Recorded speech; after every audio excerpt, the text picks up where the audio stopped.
Paano natin labanan ang sakit ng diabetes? Ang sakit na ito, kasalukuyan ang problema ng napakaraming mga Pilipino.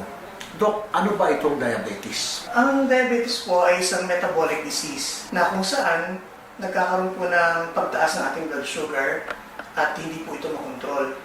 Dahil po dito, nagkakaroon ng matitinding komplikasyon ng ating katawan, tinatamaan po ang ating brain, ang ating mga mata, tayo nabubulag at nanlalabo ang mata, ang ating puso, nagkakaroon ng sakit sa puso, at ang pinakamatindi po ito ay nagkakaroon ng problema sa ating kidney.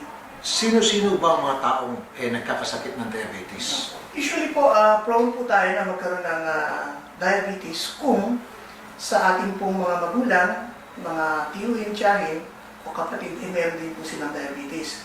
Sa makatuwid po ay familiar po ito. If you have a strong family history of diabetes, chances are nagkakaroon ka rin po ng diabetes. Na-inherit po ito? Opo. Actually po, meron talagang two main types ng diabetes. Pati, na sinasabi natin yung type 1 diabetes and type 2 diabetes.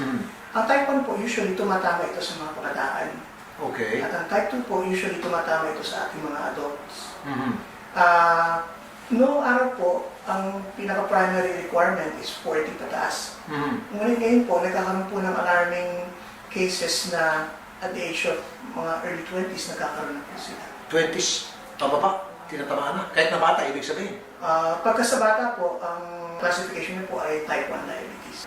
Dok, ano-ano yung mga sintomas ng diabetes? Ang diabetes po ay mayroong samot-saring sintomas. Ngunit ang pinaka-popular ay yung 3 o 4 na lagi natin nakikita. Una, madalas na pag-ihi. Hindi po ito gaya ng UTI na kapag ka umihi ka, pakonti-konti lang at masakit. Ito po pag umihi ka, kulang na lang umihi ka ng isang pitsil. Ganun po siya karami, no? Okay. O 4-5 baso. At since ihi nga po tayo ng ihi, ang tendency po is lagi naman tayo nauuhaw. So, yun po yung pangalawa. Kasi ang tendency, pagka umihi ka ng marami, dehydrate ka, ang response mo is kailangan uminom ka ng napakarami na tubig. So, kung titingnan niyo po, isang pitsil ang iniinom niya, pero parang wala pa rin. Ang pangatlo po ay grabe ang kanyang pagkain. Sobrang dami ng kinakain niya, ngunit hindi naman siya tumataba actually. At yung mga dati na pong matataba, magtataka po tayo, sila po ay namamayat pa. Ang pangapat naman po, meron kang nararamdaman na parang tumutusok-tusok sa iyong mga palad at sa iyong kalampakan. Yun po ang usual na ating na-encounter na tinatawag natin ng mga the cardinal symptoms of diabetes. Pag malala na po yung diabetes at hindi ho naagapan, ano hong mangyayari? Nagkakaroon po ng matitinding komplikasyon sa ating katawan. Una po, nagkakaroon po tayo ng atherosclerosis, nagkakaroon ng deposition ng mga cholesterol deposits sa iba't ibang parte ng ating mga blood vessels, particularly ang ating heart. So, nagkakaroon po tayo ng coronary artery disease. Ang ating brain nagkakaroon din po, so nagkakaroon din po tayo ng stroke. Ang ating po mga mata ay nanlalabo dahil nag-deposit doon, nasisira ng ating retina. Kaya maaaring mag-lead ito sa pagkabulag. Sa ating naman pong kidneys, yun po ang usual na tinatamaan. No? Kaya po yung mga long-standing diabetics, ang nangyayari po ay nagkakaroon sila ng kidney failure. Yun po yung mga dinadialysis na nakikita natin. Kalimitan po sa kanila, kaya nagkaroon ng ganung problema dahil sa diabetes. Ano bang magandang pangontra na alam nyo na maganda para sa mga tao may diabetes? Pangontra para hindi tamaan ng diabetes. So, kung halimbawa po, gaya po aking nabanggit, kapag meron na po kayo nakitang ganitong mga sintomas, huwag na po kayo mag-atubili na magpatingin sa inyong mga doktor. Pagka kayo na-diagnose ng diabetes, ang una pong gagawin ng ating mga doktor ay prescribe sa inyo yung diet na dapat para sa inyo. Pangalawa po ay bibigyan po kayo ng mga hyperglycemic drugs na yun yung mga usual na mga drugs na binibigay at nirereseta ng ating mga doktor. Ngunit, meron pong isang napakagandang produkto na aking na-discover at yun ay walang iba kundi ang Bitter Go na food supplement po. Bakit Bitter Go? Ano meron po sa Bitter Go? Ang Bitter Go po ay isang food supplement na merong 4 na napakagandang ingredient po.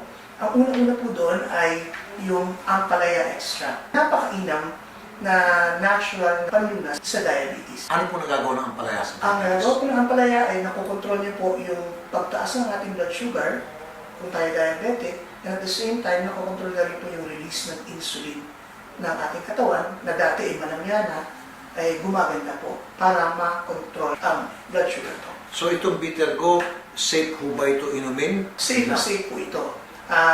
Una po dahil sa very natural ang mga ingredients niya. No? At maliban pa po sa ampalaya extract, meron pa rin po siyang tatlong mainam na ingredients. Yung banaba extract, luyang dilaw extract, at yung bawang powder extract. Ang bawang ay hindi lang isa po ang therapeutic modality niya. Lately po, nagkaroon po tayo ng study na nakakatulong po ito na makapagpababa ng iyong blood sugar. Makontrol ito sa ganung level at magandang pag-release ng ating insulin. Ganyan din po yung luya. Okay. At saka yung pong banaba. Alam po natin na maraming application ng banaba, ang luya po. Okay. Ang paganda ng boses. Ngayon po, pampababa rin ng ating blood sugar. Kaya kung titignan po natin, yung apat na po yun, na higit sa napakagandang aksyon upang kontrolin ang ating blood sugar, ay lubhang nakakatulong upang makontrol ang ating diabetes. Okay. Sa isang tao na marami nang iniinom na gamot, meron na siya mga maintenance, is it still safe na dagdagan pa niyang uminom ng bitter go? All natural siya, wala po siyang interaction doon sa mga maintenance medication na dati na pong ininom ng ating mga diabetes. Dahil natural nga. Okay. Herbal. So safe na safe ito. Safe po. Paano naman ho yung dosage nitong bitter go? Okay. Ang bitter go po ay iniinom natin ng isang capsule 3 times a day. Okay. Before meals, sa umaga, sa tanghali, at sa gabi, sa hapunan. At yun po ay maka-afford na po ng tulong upang makontrol natin ang ating blood sugar.